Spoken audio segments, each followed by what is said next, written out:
you are.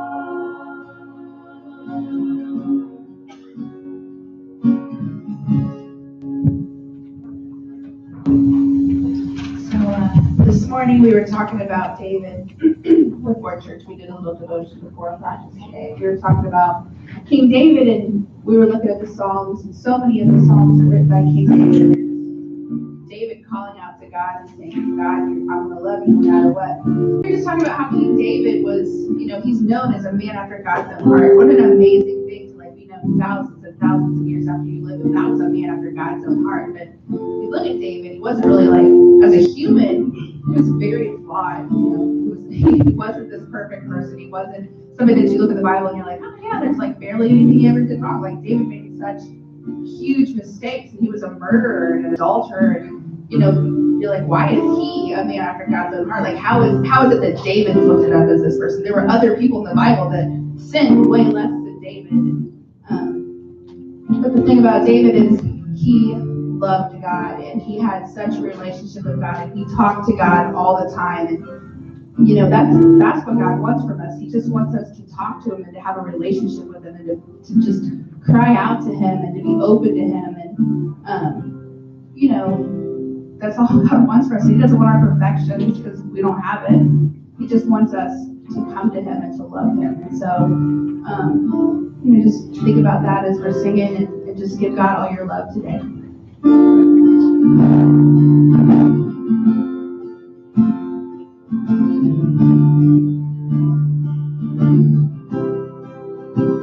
Before I call, before I ever cry, you answer me where the thunder hides. I cannot run this far, I'm tethered to. With every step, I collide with you. Like a tidal wave, rushing over me, rushing in to meet me here. Your love is fierce, like a hurricane that I can't escape, tearing through the atmosphere. Your love is fierce.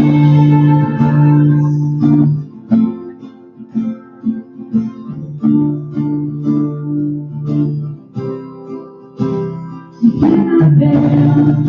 The only thing I found is through it all, never let me down. Don't hold back, relentless in pursuit. At every turn, I go face to face with you. Like a tidal wave, rushing over me, rushing in to meet me here. Your love is fierce, like a hurricane that I can't escape, tearing through the atmosphere. Your love is fierce. Your love is fierce.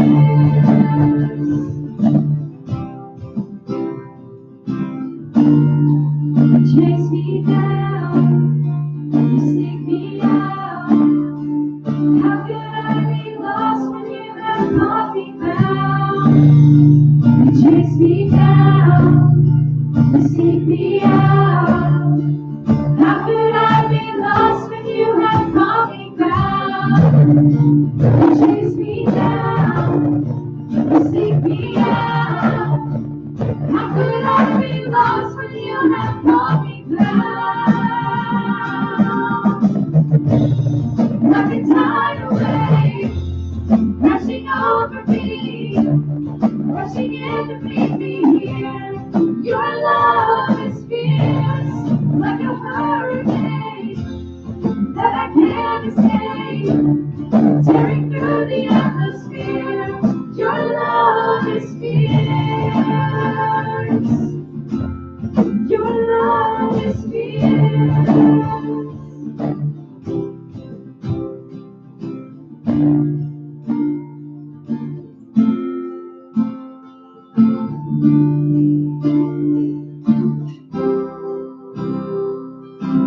God, we just thank you that your love is fierce. That as we sing those words on the screen, you chase us down. God, the creator, the master, the architect, chases Mark Petty down. That is love. And I thank you, Lord, for loving us this morning and chasing us down and bringing us here together to lift up on high your name, to worship you, and to celebrate you. Lord, we look back this week and we see your path. We see your handprint everywhere in our lives. And we thank you. And we praise you. We see you with us in the valley. We see you with us on the mountain. Because your love is fierce. Thank you for bringing us together this morning. Just help us to focus on you, the audience of one. And we'll give you the glory and the honor and the praise. Amen. You can be seated for a minute. Just kind of real quick. There's some things going on in the bulletin, and we want you to take time to read that bulletin instead of throwing it in the back seat of the car. And it's amazing to me how many people come up and say, when's this going on? Did you read a bulletin? Well, no. It's okay. A couple things in the bulletin. I'm going to hit a couple of them real quick. Number one, some of you don't know where we're from, and we don't take a ton of time to explain it, but we are a GLA. We are an NAB church, which is North American Baptist Church, which is headquartered in California. All right? And we are a GLA, which is Great Lakes Association, which means we have churches in Ohio, Indiana, Michigan, and I think that's it. In Kentucky. Oops, forgot my friend down in Kentucky. We helped start the church in Kentucky. I forgot them. So there's a meeting coming up in May, and if you want to go to that meeting, everybody's invited. So you're welcome to go. It's up in Fort Wayne this year. Our newest church is from Fort Wayne. We just partnered with them about 6 months ago, so kind of exciting to have another Indiana church. So if you want to go to that, keep that in mind. The ladies' retreat is coming up, right? Woo! Okay, they're excited and pumped and ready to go. So I better not say if you want to go, come. But if you want to go, come. We'll change all the plans. Sorry, it's good to fly by your seat or your pants sometimes. And then the fish fry and Easter things and stuff are coming up. So take time to do that. A couple of weeks we had a fish fry. And we're going to cook fish here. And we're going to catch them out of the creek. And we need lots of help catching them out of the creek. Okay. So bringing that, and we're going to catch them. Aaron threw a catfish or found a catfish there one time that was bigger than me, you know. It could swallow me like it did Jonah, right? It was a catfish, not a whale. So just keep that in mind. There's a lot of cool stuff going on, and plan that. And then the first thing there in your bulletin, each one reads one. I just want to encourage you in that, is to make time. Who are you going to reach out to? Who's God put on your heart? Again, we have a world around us that is dying. People are dying and going to hell every day. And the reason God has placed us here is to reach out and point them to Jesus. Again, and our job is just to point. I mean, we can't make them come to Jesus. We can't do any of that. But man, we can sure share. And we need to be sharing. And we need to do that. And so, are you praying for one person? Maybe it's a family member, whoever, that just kind of has drifted away from church. And you need to say, put your tail in back here. So just be praying and see who God, maybe it's the person that you work next to. Maybe it's the person that you go through the grocery line with every week. Maybe it's, maybe it's one of your kids that has drifted from the Lord. Maybe it's your mom or dad. I don't know.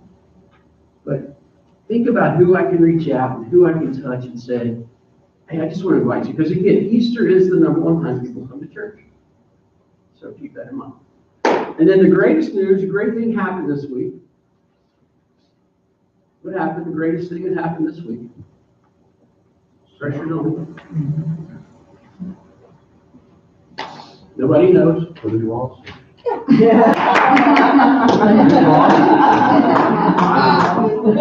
Kentucky won, right, Brian? What else? Some great thing happened this week.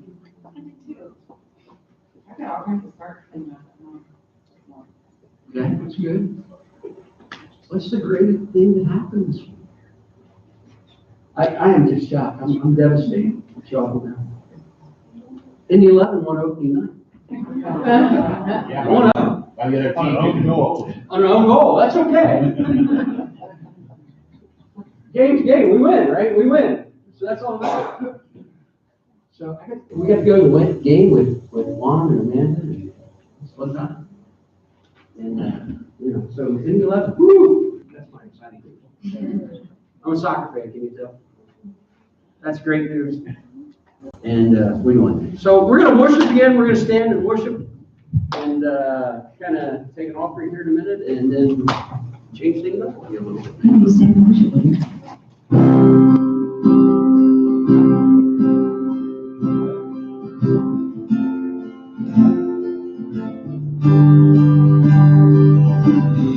My hope is built on nothing less than Jesus' blood and righteousness. I dare not trust the sweetest rain, but only trust in Jesus' name. Sing that again. My hope is built on nothing less than Jesus' blood and righteousness. I dare not trust the sweetest rain, but wholly trust in Jesus' name. Christ alone, cornerstone, weak, made strong in the Savior's love. Through the storm, He is Lord, Lord of all.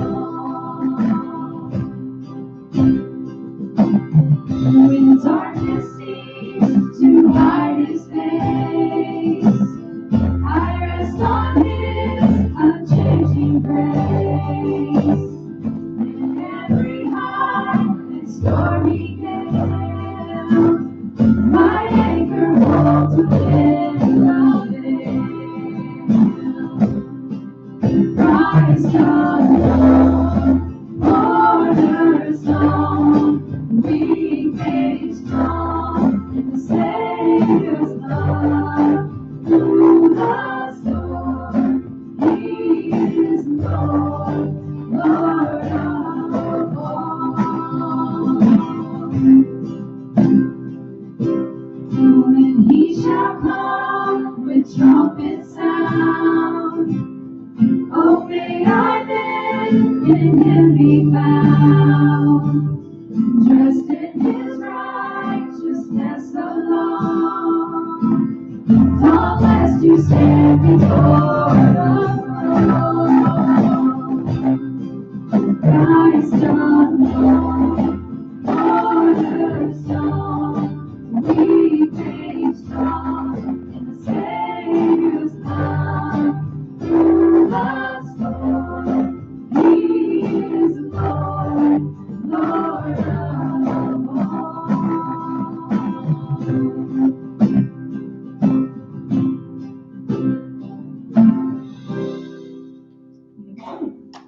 Interesting for the offering.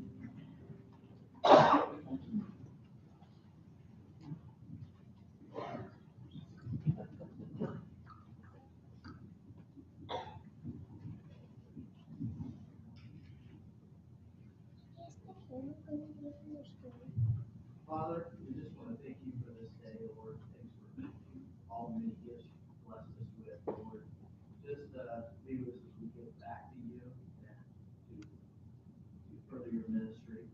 please be with the folks that aren't here today that weren't able to make it. Just watch over them and protect them. Jesus, make you pray.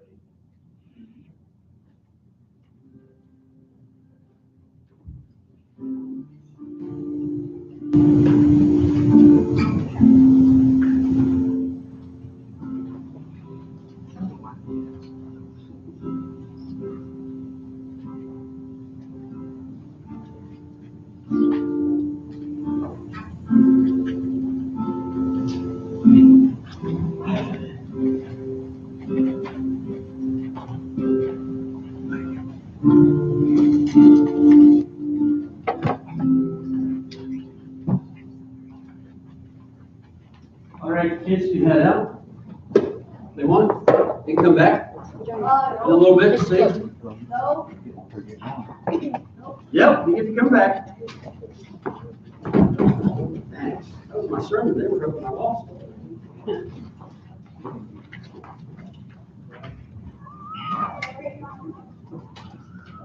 Well, this week I promised to, this week I promised not to bore you. Okay. Sorry, last week I know was kind of like one of those things that, it was like my wife, she left, so I can pick her. She's like, is he ever going to say a verse? I mean, she's like, is he going to preach a sermon? Is he going to talk because we're talking about facts and things in church? But I think it's important for us to understand those things, to be honest, and kind of get that and maybe, hopefully make us think a little bit. And I didn't get to my sermon and maybe, I don't know, I just want to talk a little bit. I'm going to talk about it. I'm going to back up a little bit, just kind of, because there's a verse last week that I quoted it and I talked about, but I really think it's important that we understand what it means and how it relates to the church today. And it says you can't put new wine in old wineskins. And, you know, I think sometimes today, one of the saddest, and I may have shared this several years ago, but one of the saddest stories that I think I've ever experienced as a pastor or youth pastor at the time was I used to work in Cincinnati, Ohio at First Baptist Church of Amelia. And we had a pretty thriving youth ministry. Our church, we had about 160 in our church, and we had a youth ministry of about 85 to 90 kids, roughly. And on Wednesdays, you heard me talk about our skateboard ministry. We probably had about 140 to 150 kids coming every week to skate in our parking lot. And some of those kids were starting to visit our church. And now, if you know skateboarders and understand who skateboarders are, they're kind of different, kind of weird. They're kind of like, they have like these things called piercings everywhere. Like this one dude had a, I don't know what you call it, was there studs? Is that what you call those long things you stick in your nose? Yeah, like a long stud that went all the way through his nose, like from this end to that end. Nose bar. Nose bar. I mean, I could do chin on. It's kind of cool. Sarah's thinking about getting one, so she knows. But I mean, he had this, and then, you know, there was a dude that I think he had 700 earrings in his ears. I mean, it was like everywhere. And then the worst thing about it was they had tattoos everywhere. I mean, terrible. You have to turn off everything else to make it work. And so they were different.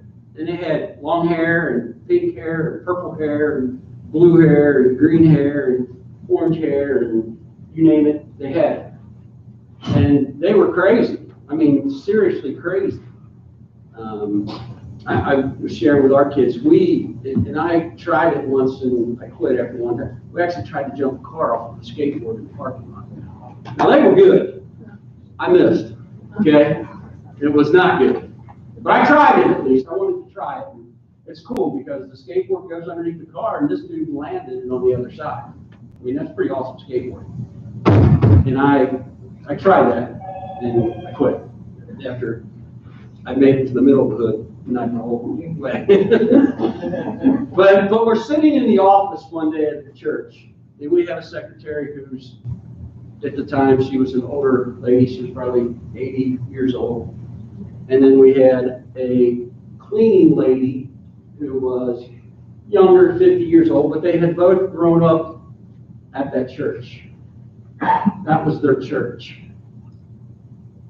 And I had just talked about this new wine and old wine and all that kind of stuff. And it's the comment that she made to me, and I'll never forget it. And today, the sad reality is that statistic that I gave last week of the number of churches getting ready to shut down, they will probably be shut down in the next 3 months. And her mentality was, we don't need anybody else. We're fine just the way we are. She actually said, we don't want any new people coming in because then we won't get to know them. And I was angry. I'm like, that is so that's sinful. That's sinful. And, if you was to ask today, and if I was to ask today, that's not us. We love everybody. Well, we do, but do our actions show that we love everybody? And when new people come in, are we accepting and are we open? Are we saying, are we fearful? And I think that's the biggest thing. Fear comes in. It's like, uncomfortable. And that's the Pharisees. They were uncomfortable with the new way. And it's not to say that the old way is not okay. Well, it wasn't okay. But it really is not okay. But Jesus was saying it's okay, we can bring them together. And together, again, when the body of Christ is unified, behold, Psalm 133:1 says, behold, how good and well it is for brethren to dwell together in unity. When the body of Christ comes in together as one, it's an amazing thing. It's the thing that made our earth the way our earth is. Isn't that an amazing thing? If you go back and trace the Bible back to Genesis, it says that God saw what the people could do when they were one, and he split them up. It's an amazing thing. And so we need to make sure that we're coming together. So when the new wine comes in, let's not burst. Let's not put it into the wineskins of the 1910s. And I think that's why we're losing a generation of young people. Is because we're saying you have to fit into our old skins. And they're bursting out of our old skins. And they're saying, heck with the church, to be honest. And we don't give our young people, we don't give this newer generation this, again, we talk nasty about the millennial generation, but we don't give the millennial generation the opportunity to bloom where God has them bloom. And I think God wants, it is because I think sometimes the church says, you got to go in the old wineskin. You got to fit into this skin. And that's the worst thing that we can do. And so my prayer is that we would just understand that and make sure that we're not, and make sure that you're not doing that. And make sure that I am not doing that. Because that to me would be the worst, for me to do that. We were talking before the service a little bit, I'm kind of like crazy on some things and different things and education, and I believe that kids should rule the roost. I believe that young people should be ruling, to be honest with you. I think that us old people need to get out of the way, and I consider myself an old person, to be honest with you today. Because they have new ideals, and they have new ideals that are going to reach a generation that is not being reached. And I'm going to tell you something. If you have grandkids and you want your grandkids in church, we better not stuff the old wineskins full with this newer generation. Because I'm going to tell you where your grandkids are going to be. Your grandkids are going to be sitting at home playing video games today instead of being in church where they need to be today. It is because we have done that. And I've told my kids, man, take me out back and hit me if I ever try to do that to any of your grandkids or to you. Because I believe that generation, it's a great generation. And these kids want to serve. This young groups want to serve, and we just have to get them. And so, sorry, sermon within a sermon there, but I just needed to say that. That was my sermon, except longer last week, but I just need to say that because I think it's important to say. And my heart breaks when I don't see kids being loved the way Jesus. It breaks my heart. When I see a church that's supposed to be loving, the way Jesus loved, and we treat our young people like crap. Shame on us, church. And it hurts.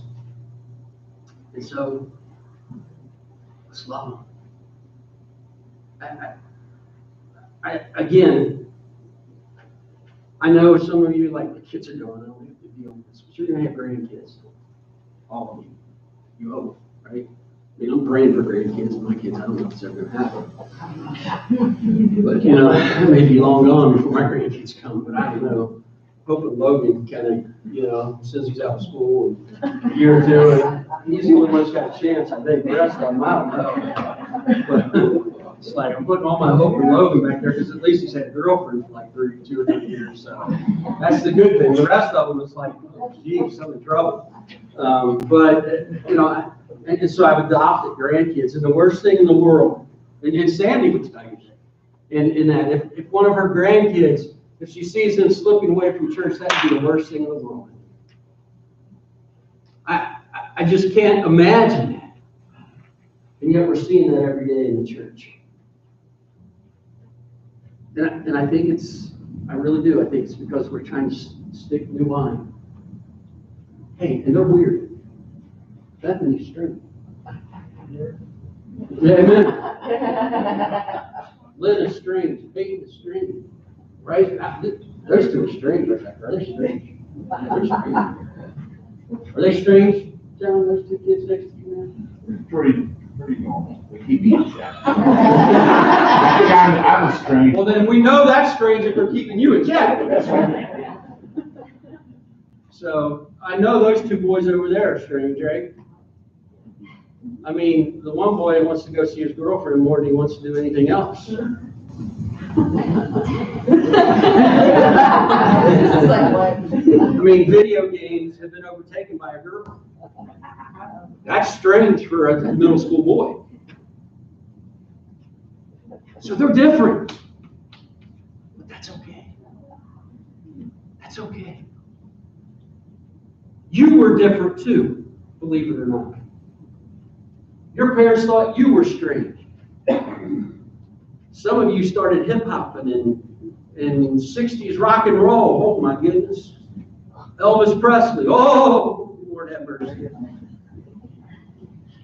I mean, I don't remember. I was probably just born. But like, didn't the whole country have an outcry when Elvis went on Ed Sullivan and shook his hips? Wasn't that a bad, really, wasn't that a really bad thing? You that kind of remember that? He came on the Ed Sullivan and he shook him like somebody's not supposed to shake your hips. And now we look at Elvis and he's like, oh, he's so good. He's so mellow. He's great. But man, your parents thought you were listening. I mean, and we're going to talk about the devil here in a minute, maybe. Your parents thought that dude was the devil because he moved the way people had never moved before in life. And so, just don't let that mentality. And as new people come into the church, let's not say you got to fit my mold. Let's have open discussion. Open opportunities. Okay, sermon 1. Matthew 9. I still got time. All right. Today, again, we're talking about kingdom matters, and I just have a couple simple truths, and I probably won't hit them all, and that's okay. The number one truth is demons are real. I mean, if you're staying for small groups, you had a great group stay last week, but that old devil's real. Anybody that tells you that he's not, the devil's got it, to be honest. And so Jesus comes into this encounter in Luke chapter 8. I'm going to switch my text because I'm in the old text. Luke 8:16. It says, and they sailed to the country opposite of Galilee, and he stepped out of the land, and he met a man from the city who had demons for a long time. So again, just so we understand that demons are real, the Bible says it, that makes it true. Okay, because we tend to think that, well, demon, that's kind of phony, that's not a real thing. And I'm not saying that he has a pitchfork and red face and horns and all that kind of stuff. Because the reality is the demons in your life today may be a thing with Abe Lincoln on it. Or Benjamin Franklin. Or your house. Or a drug. Or something along those lines. That could be a demon today. But demons are real. He said he had this for a long time. And this is how this demon was created. He wore no clothes, nor did he live in a house, but he lived in the tombs. I mean, get the picture, okay? You're driving down Morgantown Road, north, and you're driving past the graveyard, and you look over to your right, and you see this dude running around naked as a jaybird. You're like, holy smokes, what's going on? And that's what was going on here. I mean, a demon is real. And a demon can do some crazy stuff in front of people. And we better understand where demons, and we better understand that demons are real, and that demons want to get you. Because they do, I promise you. And when he saw Jesus, he cried out and fell down before him with a loud voice, "What have I to do with you, Jesus, Son of the Most High? I beg you, do not torment me." For he had commanded the unclean spirit to come out of the man. For it often seized him, and he was kept under guard, bound with chains and shackles, and he broke the bonds, and was driven by the demon into the wilderness. This is powerful. Okay, and if we don't take this and we don't understand that demons are out there and how powerful they are, that they can break the shackles, they can break things, then we're fooling ourselves. I think we're allowing ourselves to be open for attack. When we say, well, don't worry about it. They're not really real. It's something totally different. And Jesus asked him, saying, "What is your name?" They said, "Legion," because many demons had entered him. A legion, just kind of to give you an understanding of what a legion is, a legion in that time period was a Roman army with about 6,000 soldiers. So just think about that for a minute. What legion represents? 6,000 forces.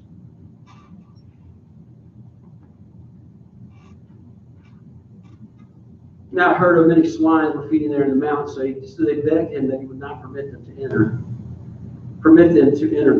And he permitted them. He begged that they would. And the demons went out of the man and entered into the swine, and the herd ran valley down the steep place into the lake and drowned. You know, he gave them what they wanted.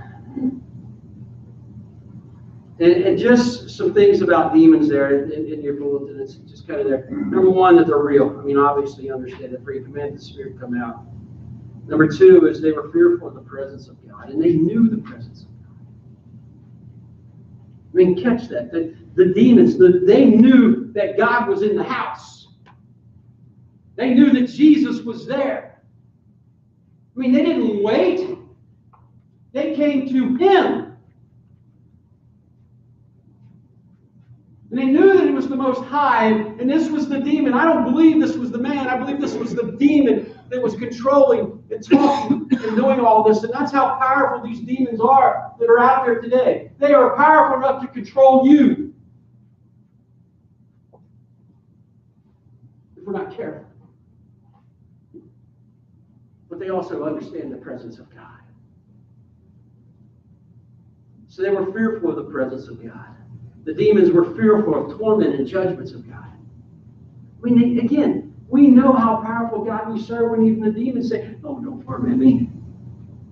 I mean, the text, some of your translations may say urge there, but they say, "I beg you, don't torment me." When you go back and you look at that and you kind of think about that, what I think the demons were thinking is they know that there's a day coming. And as we read on and talking about the abyss, they know that there's a day coming that, guess what? They are going to be bound and they're going to be put into the abyss, into the hell and stuff like that. And they're going to be there and it's going to be a place of torment and suffering forever and ever and ever. And maybe they thought, oh no, this is the time. And they thought, oh please, I beg you, don't torment me. Don't put me there. And the last thing is the demons feared restriction of freedom to continue their destructive work. They knew that if Jesus began to cast, then they could destroy. So really what they want to do, I mean, a demon, the biggest thing that a demon wants to do is they don't want to be disconnected. They want to be connected. That's why they said, hey, at least put us into the pits. Let us wobble into the ground. And so demons are scareful of that. And we need to understand that demons, again, walk out of here today, the simple truth is this: demons are real. And don't forget that truth. And they attack. And they want you. And they want your kids. And they want your grandkids. They want everything. And they are powerful. But we need to realize this: that Jesus is more powerful. And isn't that cool? I mean, the demons, they're crazy. But Jesus is more powerful. They're more powerful because even they knew the name of Jesus. More powerful because Jesus cast them out into the swine. And more powerful because the Bible tells us that greater is he that is in me than he that is in the world. That's how powerful Jesus is. So remember that Jesus is more powerful. Number two is this: is remember that Jesus is a restorer, not a destroyer. Because I'm going to tell you what most of people, the Pharisees and the Sadducees and the religious people and the church people, you know what they would have done to this dude? They would have cast him out and said, get away. Don't come around. And that's why he was out in the wilderness. That's why he was out running around. And that's why he was out there. And nobody, I believe that nobody loved him. I believe that nobody was willing to come up and show him the love of Jesus because maybe they didn't know the love of Jesus yet. And I think it's important for us to understand that that's who Jesus is. He doesn't want to destroy you.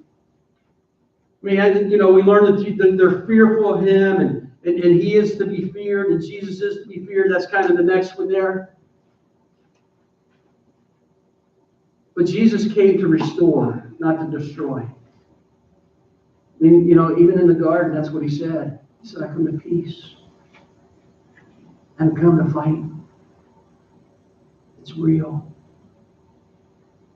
And I think we need to to learn that forgiveness equals restoration. Because if you read the story, here's this dude, okay, running around in tombs, no clothes.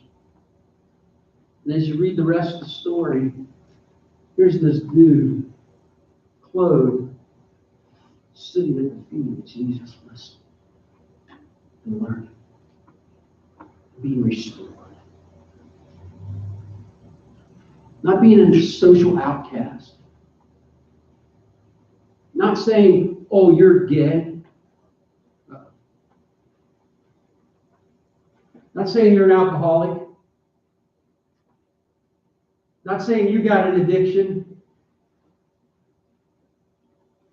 Jesus says, I can restore you. I can make you whole. And you can come to the foot of the cross where it's all you.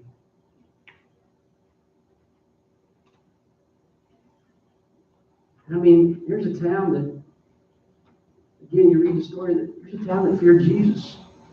And I'm going to tell you something. This is important for you to understand, because I think we missed this in this. I mean, we read through the story and we just kind of skip to the point that the townspeople came to Jesus and said, get out of here. Leave. We don't want you. And I believe that people are scared to death when they see lives that are going to hell, that are on a path of destruction, on a path of suffering, on a path of pain, on a path of all of these things. I believe that when Jesus grabs a hold of us and changes our life and makes us this new person, people get scared. It's like, whoa. They say, get away. And if you were to catch on fire for Jesus and get radical for Jesus and sit at the feet of Jesus and pray to Jesus and talk to Jesus and do all of those things, probably some of the people in your workplace would say, get away. Jesus is too powerful for some people. Because some people don't want to be changed. Some of us in this room don't want to be changed. Some of us in this room want to hold on to our 5%. Saying, have it all. I got to keep my 5, my 10, my 1. Because that 1%, you know what that 1% does? Let me tell you what that 1% does. It says, come on in, David. 1%, 0.5%, 0.10%, 0.10 of us percent. I don't know now, I'm not a math person, but you go all the way down to 0.0001. And that lets the devil say, I got a foot in the door.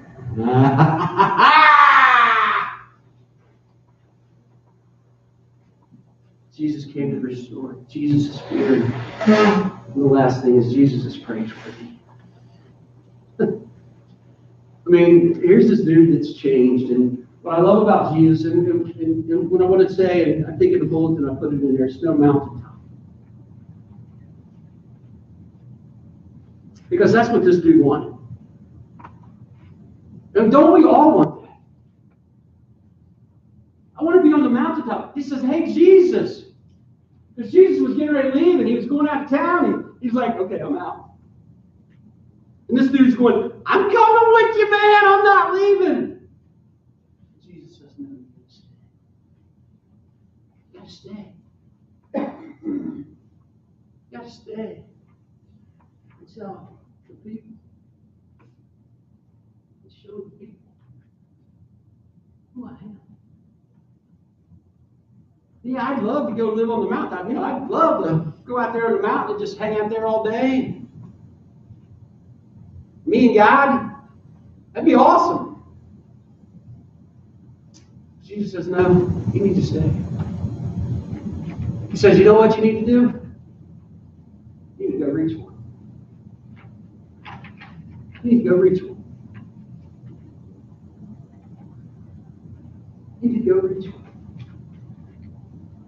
it'd be nice to hang with Jesus all day, hang at the foot of Jesus all day. But there's a reason that Jesus didn't let people hang with him all the time. Because the world didn't know. That's why Jesus sent the disciples. Jesus sent people. Jesus said, no, you can't go. But he's worthy to be praised. He's worthy to be praised. It says, now a man from the demons had departed and begged him that he might be with him. But Jesus sent him away. Return to your own house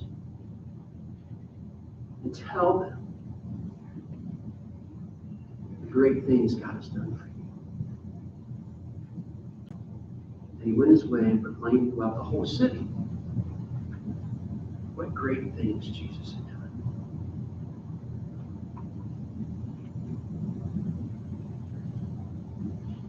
Jesus did some great things in your life this week. I'm convinced of that. Who told me? You've been on the mountaintop? Jesus, you're great. He knows. He knows he's great. I mean, it's good to praise him. But what this man started doing is changing, what I like to say is he started changing his family tree. Because I believe his family tree was probably going down the path of demons. Because that's what his family knew. He says, no. It was going this way, but now it's this way. That's what matters. So, two simple truths. Number one, demons are real. Number two is Jesus is more powerful than those demons. And we can remember that. And we can take that to the bank. It's greater than any deposit that you'll ever make. It's that deposit. Let's pray. God, you are so good. God, you are so good that you have the power, and you've given us the power because of Christ in me to be greater than Satan.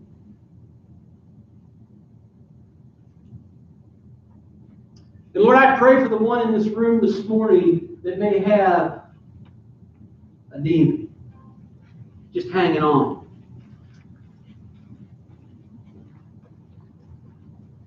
My prayer is that they would rid themselves of that demon. And they've been trying.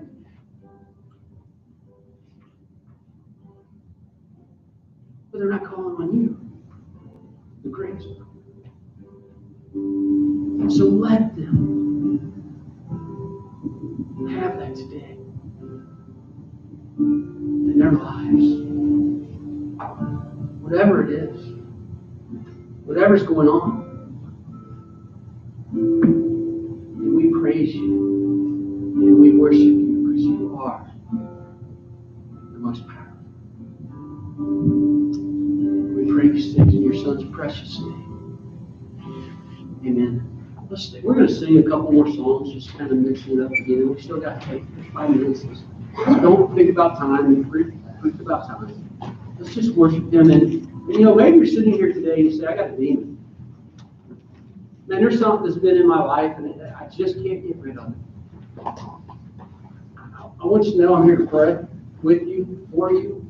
I mean, I'm going to actually go to the back of the room, and if somebody wants to pray, then I'm going to be back there, and I'll come and pray with you. And if you don't want to pray with me, I'll grab somebody else and let you pray with you. But I believe that some of us got some things that we're holding on to, and maybe we need to let go. We need to say, you're still on me, Jesus. You're still on me. So let's sing some songs.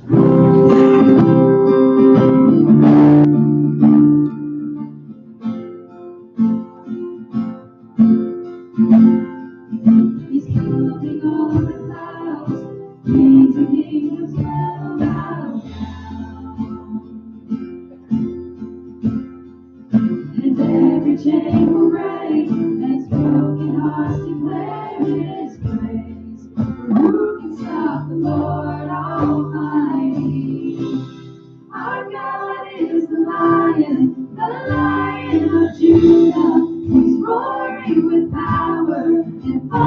fighting our battles, and every knee will bow before him. Our God is the Lamb that was slain for the sin of the world. His blood breaks the chains, and every knee will bow before the Lion and the Lamb. Oh, every knee will bow before the Lion and the Lamb.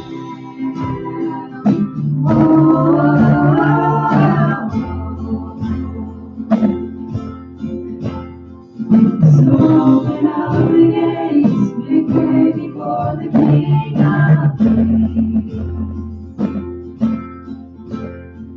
Our God who comes to save is here to set the captives free. Who can stop the Lord Almighty?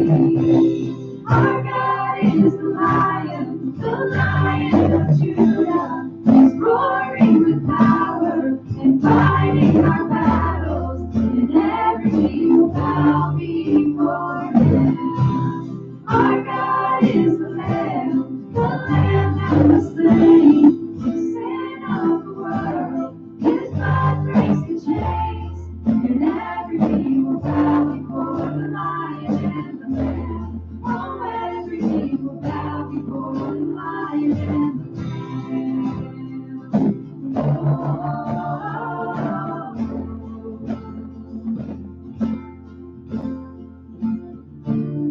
Who can stop the Lord Almighty? Who can stop the Lord Almighty? Who can stop the Lord Almighty? Who can stop the Lord? Our God is the Lion of Judah. He's roaring with power and fighting our battles, and every knee will bow before him. Our God is the Lamb that was slain for the sin of the world. His blood breaks the chains, and every knee will bow before the Lion and the Lamb. Oh, every knee will bow before the Lion and the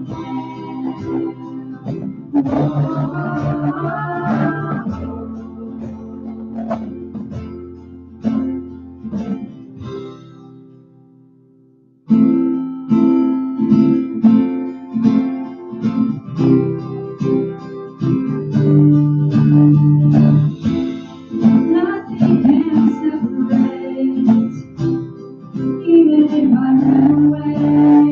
Your love never fails.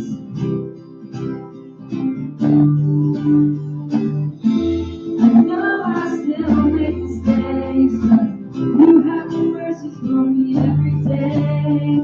Your love never fails.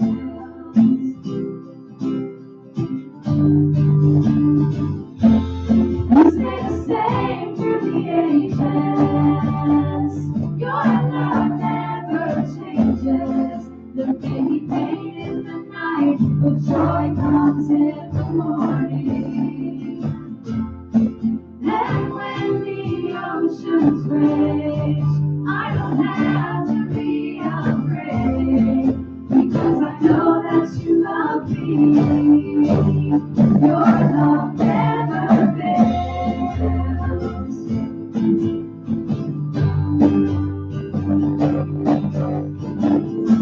The wind is strong and the water's deep, but I'm not alone here in these open seas. Your love never fails. The dance of this heart divide, I never thought I'd reach the other side. Your love never fails.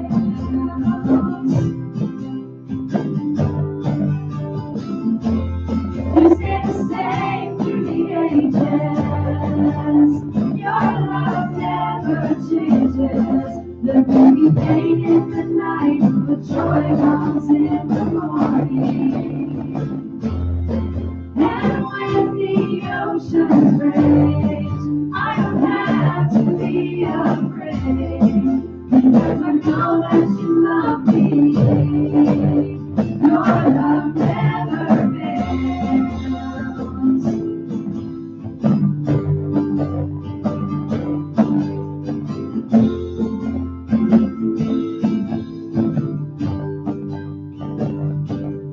You make all things work together for my good.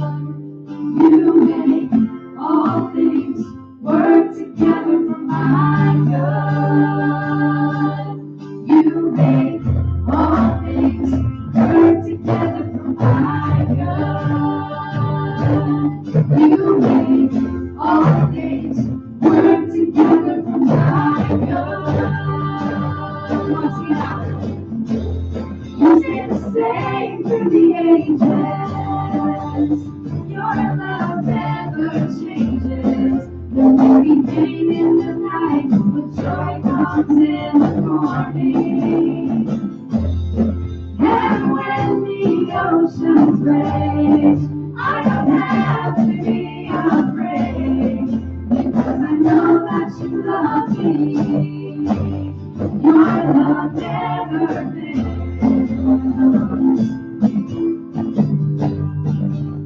Your love never fails. Your love never fails.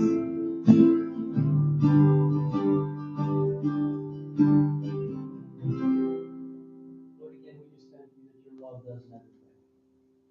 In all of our lives, there is one constant. And that constant is the love of God. So we thank you and we praise you. We ask you to protect us and keep us and guide us and lead us. And may your name be glorified forever and forever. Amen.